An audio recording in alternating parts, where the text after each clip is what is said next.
अस्सलाम वालेकुम। एक और न्यू वीडियो में खुश आमदीद। उम्मीद है आप लोग सब खैरियत से होंगे, ठीक होंगे। अच्छा, आज की जो मेरी वीडियो का टॉपिक है, कुछ लोगों की मज़ीद और कमेंट्स आई थी, तो आज मैं उसी से रिलेटेड को डिस्कस करूँगा। कुछ इन्फॉर्मेशन मैंने ली है यहाँ से और इंशाल्लाह और भी इन्फॉर्मेशन लूँगा, तो फर्दन मैं आपको ना वो वीडियो बना के शेयर करता जाऊँगा। अच्छा, कमेंट्स में काफ़ी लोगों ने मुझे ये कहा था कि जो इराक़ का वर्क परमिट है, मतलब अगर हम इलीगल तरीके से यहाँ पर आए हैं विज़िट वीज़े पे और काफ़ी टाइम हमने गुजार चुका है, उसके बाद अब हम जो है एक वर्क परमिट हमें मिलना चाहिए प्रॉपर, तो उसका क्या प्रोसीजर है। खैर, वो मैंने जितनी भी इंफॉर्मेशन है वो जो जितने तक हो सका उतने तक मैंने ली है। मज़ीद मैं जो है ना कि और भी काफ़ी जो कंपनीज़ के जो है हमारे, उनको मैं मिलूँगा, उनसे डिस्कस करूँगा, ठीक है। और उसके बाद जो होगी वो मैं आप लोगों को बताऊँगा। लेकिन जो जितने तक अभी मैंने इन्फॉर्मेशन ली है वो मैं आप लोगों से डिस्कस कर लेता हूँ कि इसके दो तरीके होते हैं, ठीक है। नंबर 1, इसका प्रोसीजर ये है कि अगर आप इलीगल तरीके से हो तो आपने कंपनी में से किसी ऐसे बंदे को ढूंढना होगा, ठीक है, कि जो वो आपको उस कंपनी का वर्क परमिट निकाल के दे, ठीक है। तो लेकिन याद रखिएगा, इनमें थोड़ा एहतियात भी बहुत ज़रूरी होती है। एहतियात ये है कि ट्रस्टेड बंदा आपको होना चाहिए। ये ना हो कि आप उस बंदे को ले, वो आपसे पैसे लेके वो फ़रार हो जाए, भाग जाए, ठीक है।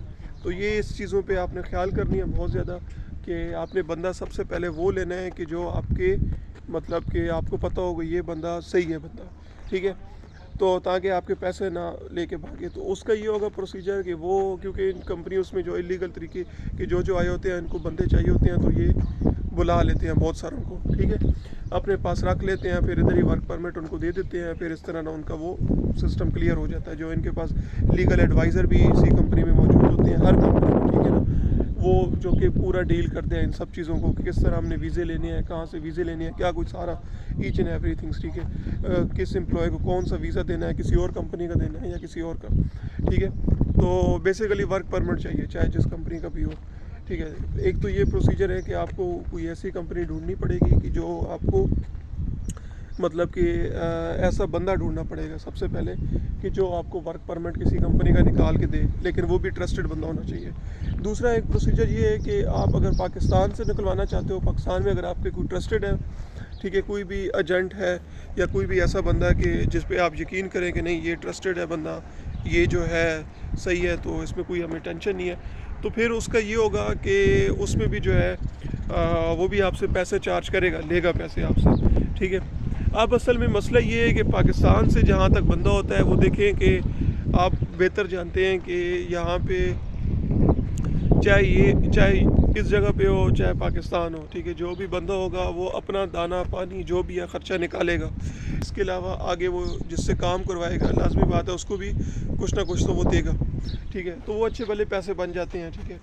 तो ये चीज़ें हैं जो अभी तक जो मुझे पता चली है कि जो है आप लोगों ने इस मामले में बहुत ज़्यादा ख्याल करना है, ठीक है, कि अगर ऐसे बंदे को आपने पैसे नहीं देने कि जिस पे आपको ट्रस्ट ना हो, ठीक है। आपने पैसे उसको देने हैं कि जिसके ऊपर आपको ट्रस्ट हो, ठीक है, और जो आपका काम भी कर सके, ठीक है। तो आप इधर रह के इलीगल तरीके से आपको वर्क परमिट मिल जाएगा, कोई इतनी बड़ी बात नहीं है, ठीक है। वर्क परमिट आपको मिल जाएगा। तो बंदे ये परेशान है कि हमें वर्क परमिट नहीं मिलेगा तो हम डिपोर्ट हो जाएंगे बाद में, तो हमें इस तरह जाना पड़ेगा, नहीं, वर्क परमिट आप लोगों को मिल जाएगा, ठीक है। लेकिन आपको मिलेगा, आपको कंपनीज़ के थ्रू मिलेगा, ठीक है। अच्छा, एक और बाज़ औक़ात ये भी होता है कि आपके पास जो लोकल रिक्रूटमेंट एजेंसीज़ हैं, उनके पास कंपनीज़ की जॉब्स बहुत ज़्यादा अवेलेबल होती हैं, ठीक है, इराक़ में भी और पाकिस्तान में भी। तो आप उनसे डिस्कस कर लें, ठीक है। अगर जो इराक़ में इलीगल तरीके से आ चुके हैं तो उनसे आप मिलें, उनसे बात करें, उनसे इन्फॉर्मेशन लें कि हम जो है ना कि हमें किसी कंपनी की जॉब चाहिए, इलीगल तरीके से हम आए हैं तो हमें लीगल करवाने के लिए, ठीक है। तो मे बी वो आपसे पैसे कम लें एज़ कम्पेयर टू पाकिस्तान, क्योंकि पाकिस्तान वाले तो आपसे ज़्यादा ही लेंगे पैसे, क्योंकि वो उधर की कहानी का आप सबको पता है, ठीक है। उधर ये हो सकता है कि जिस कंपनी में आपको जॉब वो ऑफ़र करे तो उसमें वो आपसे पैसे कम लें, ठीक है। तो एक दफ़ा जब आप कंपनी में आ जाएंगे तो फिर आपकी टेंशन नहीं होगी, ठीक है। तो ये छोटी सी एक वीडियो मैंने बनाई है, तो मैंने कहा आप लोगों से शेयर कर लूँ। बाकी और भी मैं इन्फॉर्मेशन ले रहा हूँ, जो मुझे ज्ञात होगी तो मैं इंशाल्लाह मैं आप लोगों से डिस्कस करता रहूँगा, ठीक है। दुआओं में याद रखिएगा, अपना ख्याल रखिएगा, मेरे चैनल को सब्सक्राइब आपने लाजमी करना, ठीक है। अल्लाह हाफिज़।